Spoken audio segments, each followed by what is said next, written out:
علم همچون فانوسی راهنمایی است که آموزش آن در شب و فراز روزگار آدمی را چون آب و نان قوت و مدارا میبخشد و روزگار ما و شما را حاصل این گنج بی‌بها روشنستان و درخشان میگرداند. علم یک نمود فعالیت معرفتی که وظیفه‌اش کارکرد و نظام‌ناکسازی نظریوی دانش‌های ابجکتیوی درباره واقعیت است. علم همچون پدیده حیات جمعیتی از سیاست، حقوق، دین، صنعت، اخلاق فرق می‌کند. قدرت علم در آن است که به دلیل‌های واقعی تکیه کرده از آنها خلاصه موافق می‌برآورد. در همه گونه تصادف و جزئیات وی ضرورت و قانونیت را کشف نموده در اساس آنها پیشگویی می‌کند که اهمیت بزرگی عملی دارد. ثبت گشته در کتاب معتبر که اینچنین میگفت مرد بر پسر: علم از بر کن سواد خود برار تا که باشد زندگیت با برار. دانش از علم است، علم است از کتاب، بهر علم آموختن بنما شتاب. دانش چراغ عقل است، آموختن آن کلید گنج سعادت و در عمل تطبیق کردن آن خدمت است صادقانه بهر خلق ملت.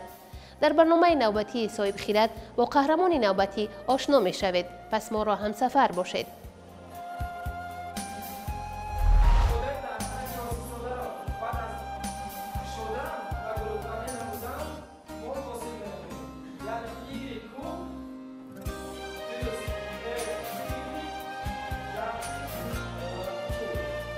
قهرمان امروزه برنامه ما عالم جوان کریمزاده دانیار زاده کوهستانی دیار است. عالم نورسیش در دامان دشت و کوهسار در عائله پرمحبت دهقان با نوای مهنت و کشزارهای پرناز و نعمت سپری گردیده است. مافسوس سال 2009 مکتب میانه را در ناحیه عینی با اتستات اعلی ختم نموده، بعداً به فاکولته مکانیک و متماتیک دانشگاه ملی تاجیکستان داخل شد. فاکولته مذکور را سال 2014 با دیپلم اعلی ختم کرد. سال 2014 اسپیرانت شعبه روزانه انستیتوت متماتیک اکادمی ملی علم‌های جمهوری تاجیکستان گردید. دانیار جوان دکبر سال 2018 رساله نامزدیش را در موضوع عاید تقسیم شوی قیمت‌های خاراکتری دریخله در پی لغزانیده شده عددهای ساده با رهبری اکادمیک ظهرالله رحمانوف دفاع نموده صاحب درجه علمی نامزد علم‌های فیزیک و متماتیک گردید.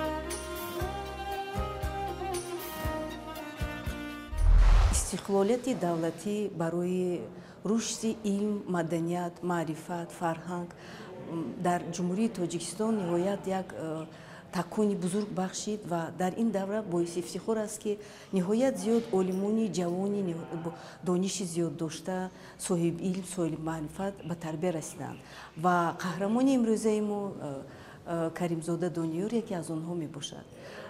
ва ман хурсанд ҳастам ки бо ҳамин ҷавони ниҳоят пурғайрат, ниҳоят ҷавони ватандӯст, бо масъулият, соҳибилм якҷоя фаъолият мекунем ва он кас мана соли 2024 соҳиби ҷоизаи ба номи Исмоили Сомунӣ барои олимони ҷавон дар соҳаи илм ва техника шуданд ва ман дар ҳар рӯз бо онҳо якҷоя ҳамкорӣ мекунам, бо он кас якҷоя ҳамкорӣ мекунам ва мебинам ки чӣ хел бо муҳаббати зиёд ба донишҷӯён илм меомӯзанд, дарс мегӯянд ва онҳоро тарбия мекунанд ва дар баробари он ки дар асоси барномаи таълимӣ бо донишҷӯён онҳо дарсҳоро мегузаронанд, дарсҳои назариявӣ ва амалиро. Инчунин ниҳоят вақти зиёди худро барои ман бо онҳо дарси иловагӣ гузаронданд. Онҳо бо ҳар як донишҷӯи алоҳида кор кардан вақташонро мегузаронанд ва инчунин дар соҳаи ман ба тарбияи донишҷӯён низ онҳо машғул ҳастанд.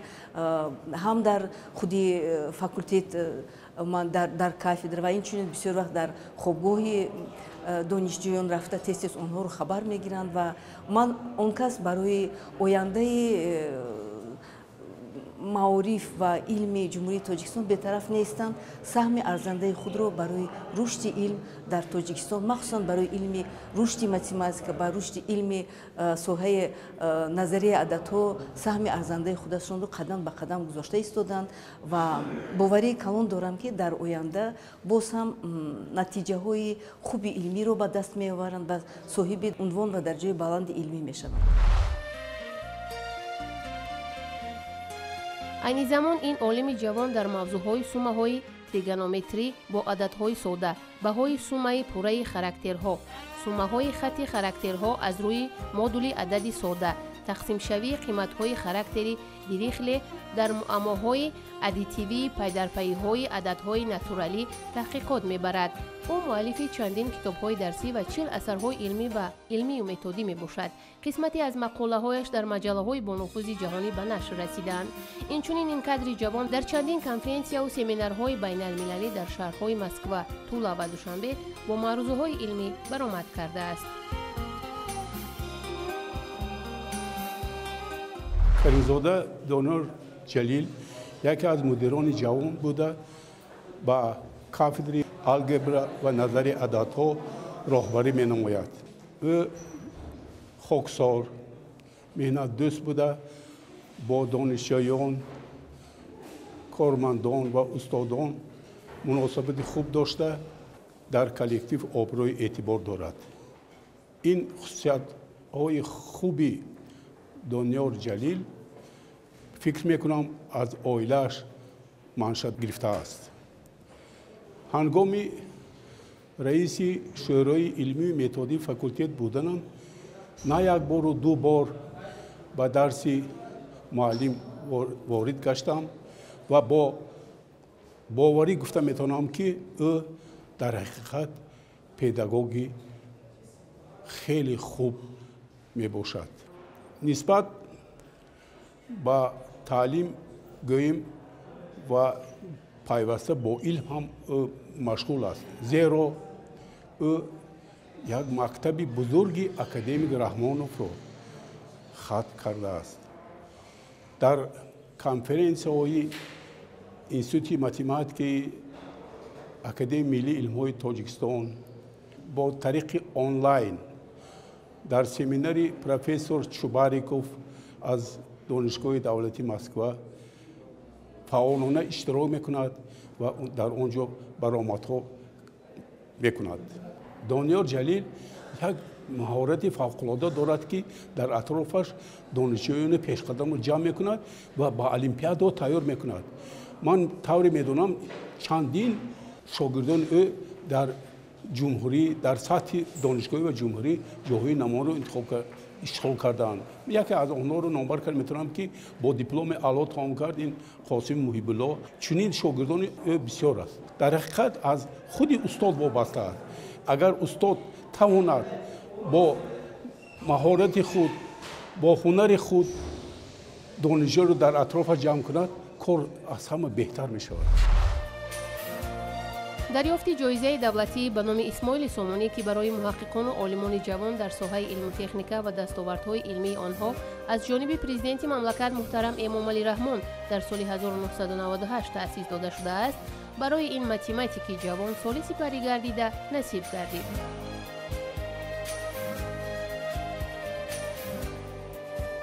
Донёр Каримзода айни ҳол дар кафедраи алгебра ва назарияи ададҳои факултети механикаю математикаи Донишгоҳи Миллии Тоҷикистон ба ҳайси мудири кафедра фаъолият дорад. доир ба фаъолияти эҷодии ин омӯзгори ҷавону соҳибмалака ва таҳлилу татбиқҳои мақолаҳои илмӣ дар самти рушди фанни математика суҳбати ҷолиберо рӯи навор овардем ки ин лаҳза манзури шумо мегардад. ابتدا برای بیننده ما ابراز می داشتید که تشکل فنی متماتیک در دوران استقلالی جمهوری تاجیکستان چگونه رونق و رواج دارد؟ تشکل فنی متماتیک در دوران استقلالات جمهوری تاجیکستان یک روند است که با تغییرات نظر است و رشد نظر است علاقمند است. از نگاه من این روند به چند جبهه وابستگی دارد. یکم اصلاحات تعلیم. مقصد اساسی اصلاحات تعلیم بهتر کردن صفت تعلیم و دسترسی داشتن دانش‌های زمانوی میباشد. دوم این است که تأسیس مؤسسه‌های علمی. در دوران استقلالیت مؤسسه‌های نوی علمی و تحقیقاتی تأسیس یافتند که با تحقیق مسائل متماتیکی و رشد آن مساعدت کردند. سوم این تأسیس مؤسسه‌های آموزشی.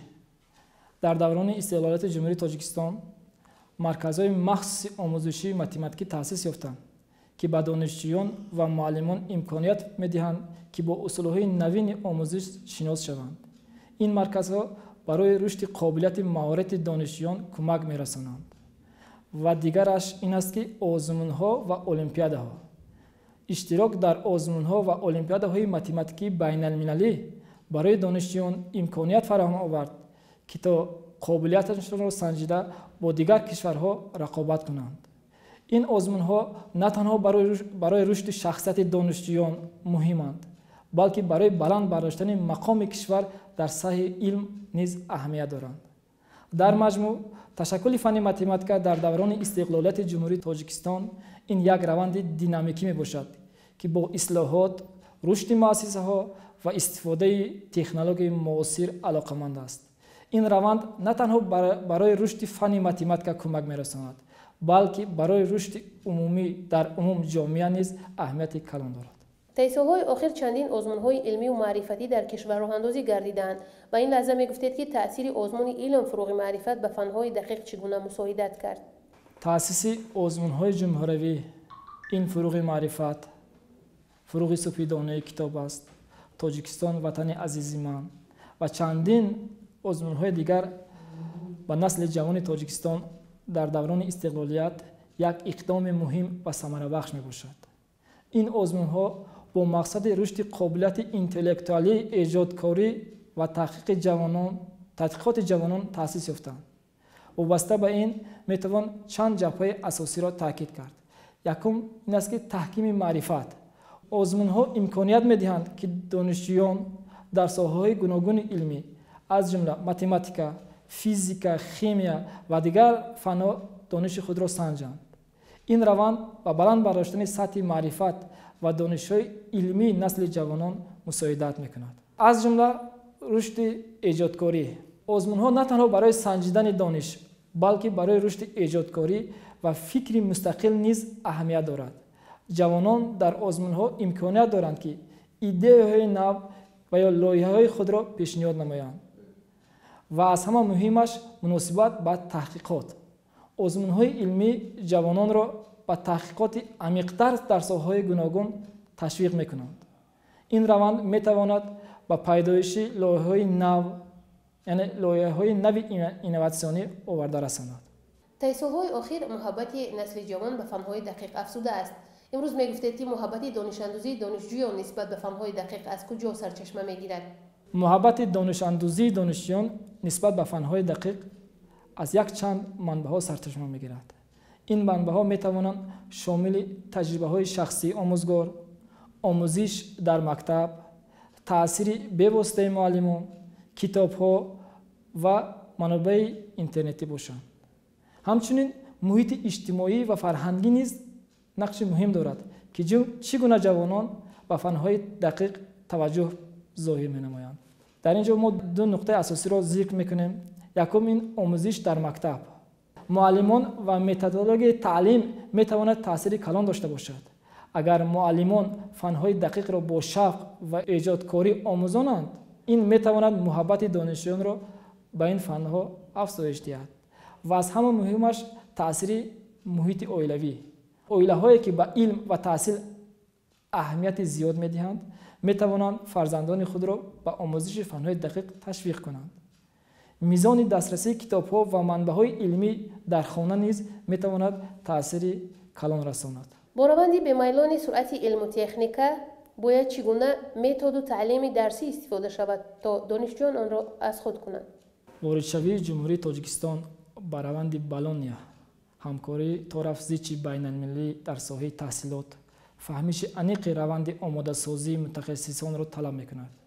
چنین متخصصان باید در همه ساحه‌های حیات کشور صلاحیتمند باشند. در زمان معاصر طلبات نسبت به ساحه معارف همچون سمت کلیدی فعالیت و پیشرفت جامعه طرف می‌افزاید. استفاده اصول‌های فعال تعلیم یک جزء جدا نشونده فعالیت آموزگار را تشکیل می‌دهد. مورد به ذکر است که در زمان معاصر در تحصیلات بیشتر به مقام دانشجو و شخصیت او دقت داده می‌شود، زیرا به دست آوردن دانش، ملکه و مهارت، صلاحیت‌های کسبی برای دانشجو مهم است، نه برای آموزگار. آماده نمودن متخصصان در ساحه معارف نسبت به ساحه حیاتی استحصالات کار مرکب و پرمسئولیت میباشد، زیرا برای آموزگار شدن دانش‌های عمیق تخصصی لازم است. از این رو اصول بیشتر زمانوی در جریان آماده نمودن آموزگاران به طلبات بازار مهنت این متد دانشجو محور اساسی روند تعلیم به شما می‌رود. باید یادداشت شویم که در نزد کافدر الگبرا و نظریه عددها بواسطه با سروری بنده محفل علمی المپیادی عمل میکند که هر هفته ما از نوزگی‌های علمی متماتیک با دانشجویان اون مسائل مثال‌های مرکبی که دانشجویان در دوام هفته با آنها نافهمو هست ما با آنها کار میکنیم. تاثیر فنی حساب و پیشرفت اقتصادی کشور از دیدگاه شما همچون یک عالم جوان؟ فن متماتیک در پیشرفت اقتصاد جمهوری تاجیکستان نقش مؤثر دارد. تاثیر فن متماتیک به اقتصادیات از نگاه من به چند جهت وابستگی دارد. یکم این است که مدل سازی اقتصادی متماتیک برای تحلیل وضعیت‌های اقتصادی و مدل سازی روندهای گوناگون استفاده کرده می شود. مدل‌های متماتیکی می توانند برای پیشگویی رشد اقتصاد، تحلیل بازار، ارزیابی تاثیر سیاست اقتصادی کمک رسانند. جنبه دیگرش این است که تکنولوژی اطلاعاتی، رشد تکنولوژی اطلاعاتی که با متماتیک علاقه‌مند است، برای اتوماتیزاسیا و اپتیمیزاسیای روند استحصالی اهمیت کلان دارد. این تکنولوژی ها می توانند ثمره‌ناکی کار کارخانه‌ها را بلند بردارند و از همه افضل‌ترش رشد ساحه‌های نوی اقتصادی. متماتیک در ساحه‌های نوین اقتصادی با مانند اینفرماتیک، تکنولوژی اطلاعاتی، بیوانفرماتیک و دیگر ساحه‌ها نقش مهم دارد. رشد این ساحه‌ها می توانند به افزایش اقتصاد تاجیکستان مساعدت نمایند. هر یک جوانی که در سمت علم در این جاده راهپیما است حتما نقشه نوینی دارد. در اینجا میگفتید که نقشه نوین شما در این جاده چگونه است؟ در برابر آن که من آموزگار هستم و با دانشجویان نوزگی‌های علم متماتیک را درس میدهم، باز سمت دیگری فعالیت من این نوشتن مقاله‌های علمی، اشتراک در کنفرانس‌های بین المللی جمهوری و سم افضل‌تر نوشتن رساله دکتری می باشد. و در همین راستا نقشه ها همین است که در سالهای نزدیکترین رساله دکتری را با موفقیت حمایت نمایم و در سمت تعلیم و تربیت باشد و دانشجویان باز هم در سمت تعلیم و تربیت کار خود را ثمره‌ناک برآوریم و شاگردان خوب تربیت نمایم و به نوشتن کتاب‌های درسی با زبان تاجیکی مشغول شوم.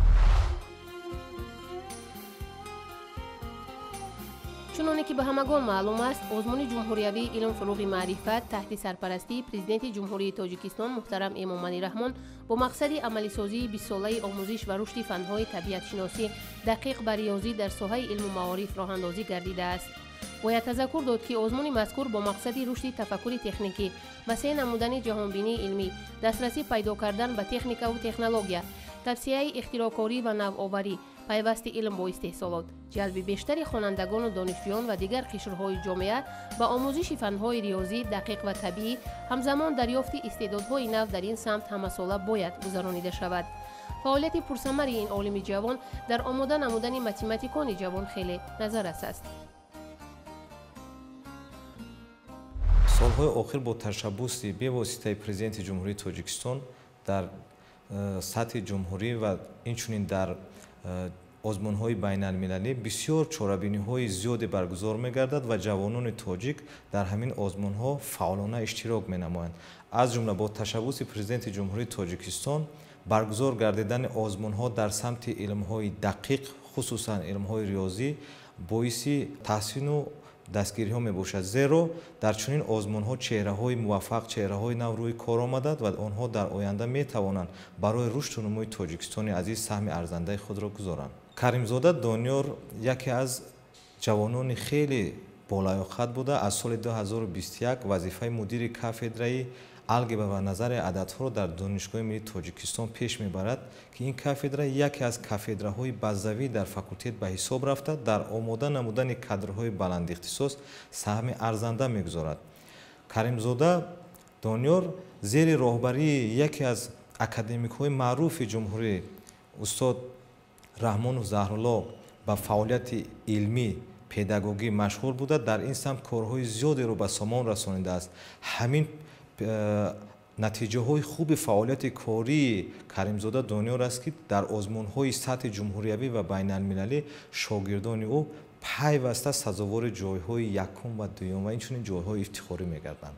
имрӯз тавре ки мушоҳидаҳо нишон медиҳад, бо рушди техника ва технологияҳои навин, махсусан технологияҳои инноватсионӣ, роҳандозӣ намудани раванди таълим, роҳандозӣ намудани дарсҳо дар заминаи технологияи инноватсионӣ, яъне бо татбиқи технологияи инноватсионӣ сифати таъсирро хеле боло мебарад, аёниятҳои бештарро таъмин мекунад ва Каримзода Дониёр ҳам дар раванди дарсҳои худ тавре ки мушоҳидаҳо нишон медиҳанд, таҳлилҳо бевосита ҳам аз усулҳои анъанавӣ истифода мебарад, ҳам аз усулҳои муосир. Мушоҳидаҳо нишон медиҳанд ки ҳамоҳангии усулҳои анъанавӣ бо усулҳои инноватсионӣ натиҷаи хуб нишон медиҳад. Ана ҳамин натиҷаҳои Каримзода Дониёрро бевосита аз фаъолияти шогирдонаш мушоҳида намудан мумкин аст, чунки ҳама вақт шогирдони Каримзода Дониёр дар фаъолияти таълимӣ фаъол ҳастанд ва дар ҳамаи озмунҳо қариб ки дастболо ҳастанд. шогирдони муваффақ худ далели заҳматҳои шоистаи таҳсини омӯзгорони соҳибмалака мебошанд. чандин шогирдони ин омӯзгори соҳибтахассуси ҷавон бо муҳаббат дар маҳфили математикони олимпии кафедраи алгебра ба назарияи ададҳо ширкат намуда, баъдан дар озмунҳои маърифатӣ аз ҷумла озмуни ҷумҳуриявии илм фуруғи маърифат сазовори ҷойҳои ифтихорӣ гардидаанд. ҳар ки бе устод кард оғози кор, кору бори он надорад эътибор. домани устод гиру шод шав, якдаме хизмат куну устод шав. ман қаландар Фанушервон, ғолиби озмуни ҷумҳуриявии илм фуруғи маърифат дар соли 2024 аз номинатсияи математика мебошам ва айни ҳол дар курси якуми Донишгоҳи миллии Тоҷикистон дар факултети механика ё математика таҳсил менамоям. бо устод Каримзода Дониёр Ҷалил аз соли 2022 ки дар синфи нуҳум таҳсил менамудам шинос гардидам ва аз ҳамон замон то ин ҷониб дар маҳфилҳои устод пайваста иштирок мекардам. воқеан ҳам устод дар соҳаи илми математика бахусус дар самти масъалаҳои олимпӣ дониши бениҳоят баланд доранд. ин кӯшишу заҳматҳои доимӣ буд ки бо устод якҷоя кор мекардем ва натиҷаи корро дар соли 2024 дидем, яъне дар даври ҷумҳуриявии озмуни илми фуруғи маърифат соҳиби мақоми аввал гаштем. чун аз айёми мактабхонӣ фанни математикаро дӯст медоштам ва дар олимпиадаҳои гуногун иштирок мекардам, боз бар иловаи ин, яъне бар зами ин устод Каримзода Дониёр бо талошу заҳматҳои худ ин меҳрро дар дили ман дучанд афзун кард ва ин сабаб гашт ки ман ин факултаи Донишгоҳи миллиро интихоб кардам ва кӯшиш мекунам ки шогирди сазовор баҳри устод гардам. устод хеле дониши зиёд доранд, дониши мукаммал доранд ва таҷрибаи зиёди корӣ доранд ва аз ҳама муҳим ин ки дар кори худ саъю талоши зиёд менамоянд ва ин сабаб мешавад ки донишҷӯён ва хонандагон шогирдони устод инро дида боз ба омӯзиши ин фан бештар ҳавасманд мешаванд ва дар оянда кӯшиш мекунанд ки устоди худро тақлид намоянд ва муваффақ шаванд. устод Каримзода аз курси якуми ҳамин ихтисос сар карда ба мо фани алгебра ва назарияи ададҳо дарс мегӯянд. инчунин устод роҳбарии маҳфили математикаи олимпиро ба дӯш доранд ки ҳафтаи чанд маротиба бо донишҷӯёне ки масалан бештар шавқу рағбат доранд ба омӯзиши фани математика ва дар озмунҳои дохили донишгоҳӣ ва дохили ҷумҳурӣ иштирок менамоянд, ба онҳо дарс мегӯянд ки дар тӯли маҳфил мо мисолҳои шавқовар, мисолҳои ғайристандартиро ҳал менамоем. ҳар як шахс дар зиндагӣ интихоби худро дорад. касе масалан ба фанҳои масалан ҷамъиятӣ гуманитарӣ рағбати бештар дорад, касе ба фанҳои дақиқ рағбати зиёдтар дорад ва ман ки масалан ба ман ҳал кардани мисолу масъалаҳои масалан шавқовар барои ман хеле ҷолиб буд, ман ин риштаро интихоб намудам ва то ҳол таҳсил менамоям ва кор ва фаъолият низ карда истодаам. фани математикаро муҳаққиқон шоҳи фанҳо медонанд. зиндагии одамони сайёра бошад, худамсоли фани ҳисоб аст ва пайваста дар ҳолати ташаккулёбӣ ва дигаргуниҳо қарор дорад. омӯзиши ҳар як фан дар пайроҳаи дониш асрори нуҳуфтаи худро дорад ва ҷодапаймоёни ин самт инро кайҳо исбот намуданд. математика ин гимнастикаи ақл мебошад ва нафаре ки соҳиби илм аст дар соҳаи математика, яъне вай фикронии аналитикӣ дорад, фикронии таҳлилӣ дорад, вай одам ба фикри ман ки ниҳоят ба осонӣ дар кадом соҳае ки набошад муваффақ мешавад ва он нафаре ки шавқу хоҳиши илм омӯхтан дорад, шавқу хоҳиши махсусан илми математикаро омӯхтан дорад, агар ки як ҷидду ҷаҳд кунад, албатта ба як натиҷаҳои назаррас ноил мегардад бегуфтугӯ. ва дар ин давраи истиқлолият, дар ин давраете ки ҳозир ки мегӯянд ки асри илму техника ва инчунин асри зеҳни сунӣ ман дар ҳамин давра ҳаст, ман асосои тараққиёти илм ва тараққиёти илму техника дар давраи ҳозира ин бевосита донистани пешрафтани илми математика ва донистани илми математика мебошад.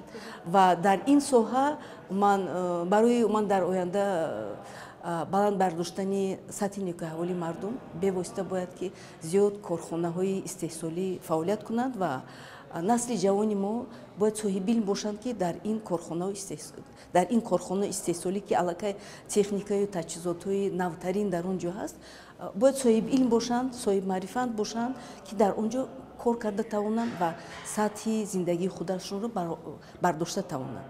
ва барои ҳамин ҳам ба фикри ман дар замони ҳозира ман бе донистани фанни математика пешрафтани иқтисодиёт, пешрафтани сатҳи никоҳҳаволии мардум ғайриимкон аст. ва аз ин рӯ бояд ки ҷавонони мо ба омӯхтани илми математика ҷидду ҷаҳди зиёд кунанд, то ин ки дар оянда соҳибкас шаванд.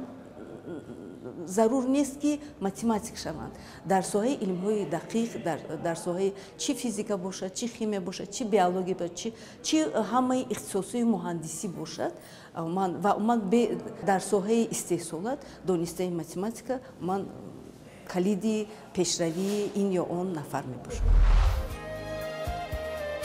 шамсулло хайруллоев, доктори илми физикаю математика ки ҳоло ҳампешаи олими ҷавон аст, ҳанӯз аз айёми донишҷӯӣ муҳаққиқи илмдӯсту соҳиблаёқат будани донёри ҷавонро таҷруба мекард, зеро аз фаъолияти донишандозии ин толибилм муҳаббаташ дар ҷодаи интихоб намудааш бараъло эҳсос мегардид. солҳои охири ҷавонон бештар майлу рағбати онҳо ба илмҳои дақиқ зиёдтар шуда истодааст ва имрӯзҳо аз озмунҳо, аз он натиҷаи озмунҳо дида мешавад ки ҷавонони имрӯза бештар ба илмҳои дақиқ, табиӣ, риёзӣ шавқу ҳаваси зиёд доранд. албатта мо устодон кӯшиш менамоем ки шавқу ҳаваси онҳоро зиёда гардонем, дар роҳи илм онҳо муваффақ гарданд, ба онҳо роҳи дурусти илмро нишон диҳем ва дар ин ҷода ҳам бештар кафедраи алгебра ва назари ададҳо муваффақ аст, чунки дар кафедраи алгебра ва назари ададҳо мутахассисони зиёде ҳаст, яъне ҳама мутахассисоне ҳастанд ки дорои унвонҳои илмӣ мебошанд ва бевосита метавонанд ба рушди тафаккури донишҷӯён таъсири мусбӣ расонанд ва омӯзиши фанҳоро ба онҳо нисбатан амиқтар ва нағзтар омӯзонанд. Каримзода Донёри Ҷалил муҳаққиқи ҷавон, омӯзгори бениҳоят хуб мебошад ки дар кафедраи алгебра ва назари ададҳо кор ва фаъолият дорад. Аз даврае ки ман ба он кас дарс мегуфтам, яъне дар паси мизи донишҷӯе ки дарс мехонд, ман дарс мегузарадам, бисёр як донишҷӯе буд ки серҳаракат буд, кӯшиш менамуд ки ба илм ҳаваси зиёд дошт ва бинобар ин мо аз курси якум вақте ки аз алгебра ва назари ададҳо дарс мегузаштем ва баъдан курсҳои махсус ки аз ин кафедра меомӯхтанд, дидем ки шавқу ҳаваси ин кас ба илми дақиқ махсусан ба назари аналитикии ададҳо зиёд аст. бинобар ин мо ба ин кас маслиҳат додем ки ба шуъбаи аспирантура дохил шавад ва ин маслиҳати моро он кас нағз пазируфтанд ва дар ин ҷо роҳбарии он касро академики Академияи Миллии Илмҳои Ҷумҳурии Тоҷикистон Раҳмонов Заруллоҳ Ҳусейнович роҳбарии он касро ба ӯҳда гирифтанд. Дар муҳлати 3 соли таҳсил дар аспирантура кори худро ба анҷом расониданд ва соли 2018 рисолаи номзадии худро таҳти унвони тақсимшавии қиматҳои характерҳои дирихле дар пайдарпайҳои бо ададҳои сода лағжонидашаванда бо муваффақият ҳимоя намуданд. бояд тазаккур дод ки ҳар як олими муваффақ маҳз бо таълиму тарбияи шогирдони соҳиб истеъдоду лаёқатманд дар ташаккули илму маърифати миллат саҳмгузор мебошад. این عالم جوان و معرفت پیشه به واسطه با تلاش و سختگیری ها و رهبری اکادمیک ظهرالله رحمانوف که مکتب ایجادی خویش را درست، این زمان رساله دکتریش را زینه به زینه آماده می‌سازد. متاسفانه اثنای ثبت برنامه ما این عالم شناخته که چندین جوانان را در روحیه علم دوستی و ارج گذاشتن به تاریخ علمی حساب راهنمایی ساخته است در پایتخت قرار نداشتند تا از درس معانی بهر کادرهای جوان قصه می‌کردند.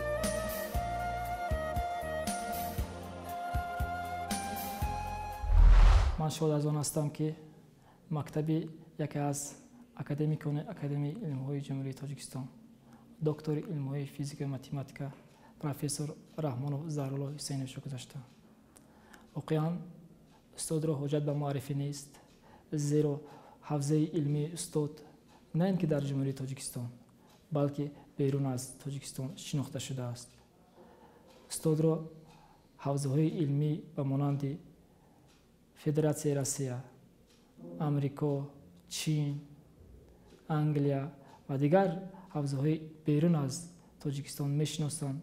در مقاله‌هاشون از استاد رحمانوف اقتباس میبرند و باید همین را قطع کرد که در سمتی که من رساله نامزدیم را حمایت کردم، همون نتیجه هایی که ما همراه استاد رحمانوف ظهرالله به دست آوردیم تا حال در دنیا نتیجه ریکاردی هستند و این را بارها علمان خارجی در مونوگرافیاشون در مقاله‌هاشون درج کردند.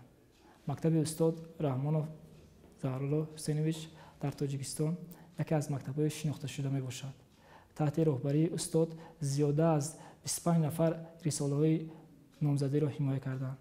2 نفر رساله دکتری حمایت کردند و چندین نفر را استاد دستگیری کردند برای نوشتن رساله دکتری، رساله نامزدی. در مجموع اگر شاگرد موفق باشد، این ثمره محنت‌های استاد است. تشکر برای فعالیت پرثمر شما. به شما پیشروی می‌خواهیم و همچون یک کادر جوان بگذار در درخشانی این کشور سهمگذار باشید. بیننده عزیز، یادرس می‌شویم که همصحبت ما بودن دانیار کریمزاده، دارنده جایزه دولتی به نام اسماعیل سامانی. برنامه‌های دیگر تلویزیون علم و طبیعت را حتما پیگیری نمایید.